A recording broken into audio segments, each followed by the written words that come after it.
That's my answer for everything. Yeah. With my kids, I'm like, kids shake out, kids KSO. They just like laugh at me. Kid shake. They don't laugh. So they don't laugh at me. When I pull my piece out, that's my kid shake. Oh, right? It isn't just. It's a lifestyle, right? Like it's keeping myself accountable. That if I'm going to carry a tool or a piece of kit, right, like body armor, or I need to have rehearsed it, drilled it, that it's there when I need it, and I know how to get it out. You know how to use it. And I've done those. I've timed those, right? Because decision making is in fight, flight, or freeze, which everyone will be in these environments. Fight, is active. flight, or freeze. Yes, you just the human response to when things would eat us, right? We'd run to our cave and then we'd calm back down and then we'd go back out and then run back in.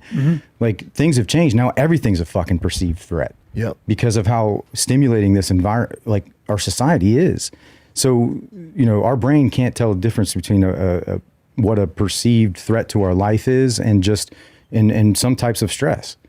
So our body reacts the same way. When you're in that situation, fight, flight, or freeze you've been in happens. so many situations that most people would consider, which are extreme, where you're engaging enemy, you're coming in, hostage rescue, whatever it might be, high value targets. Yeah. That's a Tuesday.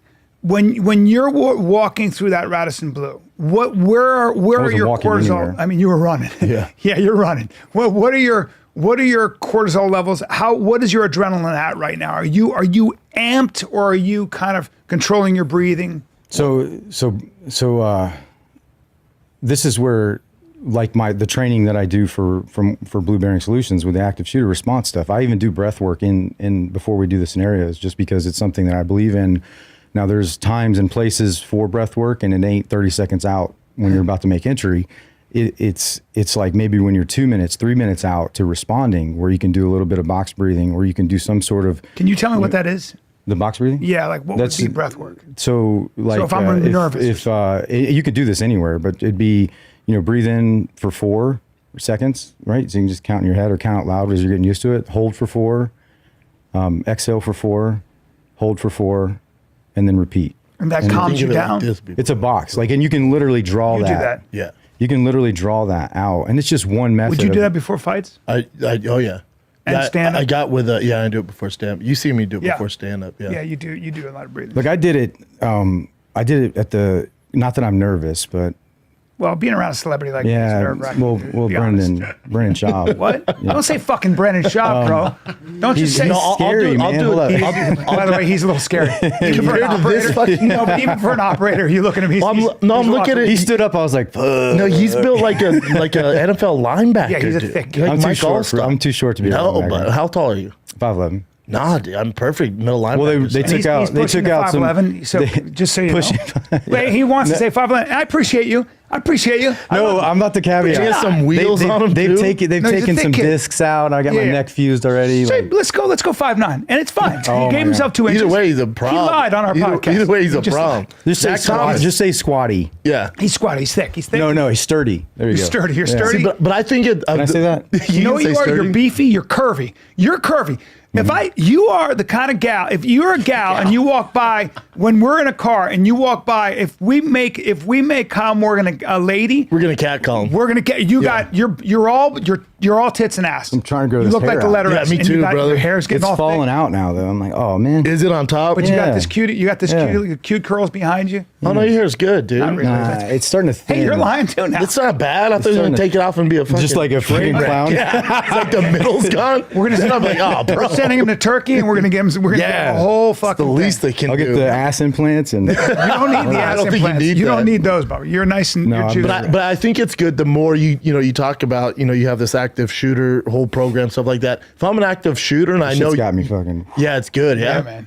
If I'm an active shooter and I hear you talking or it's a trained police force in that area, I'm probably like, Jesus Christ, man. Probably go somewhere else. Yeah, you don't want to fuck with... If you got a guy like him out there, it's like, it's probably... Well, here's go to the next I'm glad town you said over. that because, I want to empower our law enforcement and our first responders and private citizens. So I offer my Protector Mindset course, which is the active shooter response course, in a 2-day open enrollment where you could come and sign up for it. And you'll have LE with private citizens in that 2-day course because it's all about right place, right time, right person.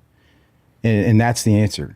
Now, because it ain't a SWAT problem, it ain't a special weapons and tactics problem, right? It ain't ERT, SRT, the special response teams, they're going to be a day late, dollar short. Yep. It's always look at the there. statistics of this. Like since Columbine, right? When that response to Columbine in 1999 was so fucked up that they stood up the National Tactical Officers Association. They stood up the alert response thing out of Texas as these kind of governing bodies of what an appropriate response and training should look like. The problem is they're not getting the funding to do this training, or it's a PowerPoint fucking presentation, which is you cannot do the, because it's one thing that these environments will always be different. 100%. The situation. Have you studied all these? Yeah. It's a part of. Do you in your head go back in your mind and kind of like say, if there was a time machine, what would I do in Columbine and things? You must do that a lot. Or no, I don't know. No, I do that every school that I use as for the scenarios. I try to use real venues, real schools, obviously after hours or on weekends or summer. I just got back I did 2, pretty huge school districts in Texas. So south of San Antonio, Beeville Independent School District, police force. So we used all their schools there and did this 3.5 day curriculum for their team. Phenomenal. They did a fantastic job. And those are I wish I could pick and bottle that up and place it everywhere we have a school. That type of response, that's because you have these school resource officers, right? The law enforcement officials that not every school has one, for one. And then the schools that do have them, they're guys and gals that couldn't cut it on patrol or that are on their way out to retirement, and they're in there watching fucking YouTube videos when they need to be out there representing, there's an opportunity for them. They're interacting. They need to be the right person, right? They're interacting with our children. They could change this narrative of fuck the police or whatever. Yeah, it's insane. We need the police and we need the right police You need officers. the right people, and then you also need them to have the proper training from They need guys to be like you. empowered. The resources. How the government doesn't give the resources, but you want to send $1 billions. trillion to fucking Ukraine. No. What about here, dude? Well, Drives me fucking I nuts. also think mind. the training is like it's hard to get good at this stuff because Well, no, that's what I was getting at. The situation will always look different. So what I do is, as I teach the basic fundamentals of marksmanship, I teach small unit tactics, the basic principles of patrolling, planning, reconnaissance, security, control, common sense. I teach all these things, and I simplify and apply those into a dynamic environment. Then I create these scenarios that are as realistically stimulating as I can, from a visual, from auditory, as with role players, right? So there's no paper targets. It's all people, and you're given, hey man, you have this to do. I want you to do this and only this, because it's not a paint war, because we use marking rounds and things like that. And so you get the pain response if you do make a mistake. And you're using what's called like wax bullets and stuff. No, I use Unit Solutions. Use code Blue Bearing to save or get 600 rounds for free with every rifle. Blue Bearing. No, that's my company, but the Unit Solutions, it's a non-lethal training ammunition that is actually a full standalone training rifle that shoots marking and non-marking rounds.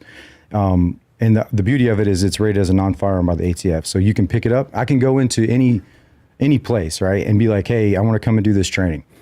They're like, you want to bring firearms into this place? I'm like, actually, I'm not. I'm not going to bring a single firearm into your venue, your school, your building, and do these scenarios. And I'm going to leave it better than I found it. Right? They don't damage the environment, and they let you just train. What were you using? You did that video game. Simunition, or no, you did. Did you see him on Mythbusters? No. He shot a bunch of guys in the dick.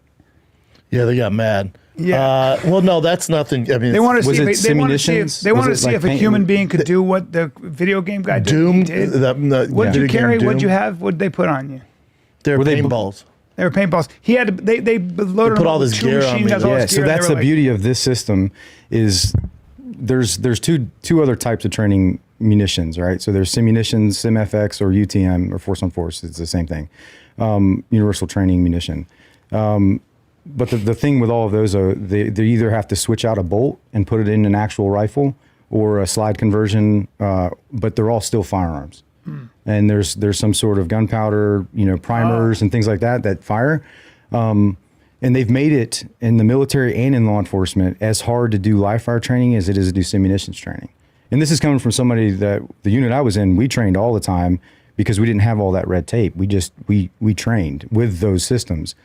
But this system, especially as a private training organization, I can take this and go anywhere and not have to worry about it. Man, business is about to be booming, man. You know, obviously you're not doing it for money, but I just feel like there's such an opportunity here, and the more people know about it, because I would say compared to the average person, like I have a certain set of skills where if shit pops off, not with guns, but physically, I'm gonna be okay. I can handle myself. I have anxiety. Like I just took my 7-year-old and my 3-year-old to the movies. They want to sit in the middle. I'm like, no, we sit by the exit. And then I can't relax. My anxiety's through the roof. Yeah, but or we you go know to what the you're mall. doing though? You're safeguarding them from that. So if you're starting to catch yourself where you're so paranoid that it's starting to radiate to permeate into Every their day, being, dude. into their being, right? That's your job as a protector. Yep. Like you just have to. You need mirrors feel where like a people sitting are duck, though, right? are keeping you honest about. Hey, man, you're just acting like a little bit off or paranoid. Like just because that I don't train paranoid people. Like there's a massive difference between paranoia and preparation. Correct. And I think what you're saying is just preparation, and it's our burden to bear. It is. like It's just the as world we live protectors, in. right? Yeah. Like that. I am truly trying to build a fellowship of protectors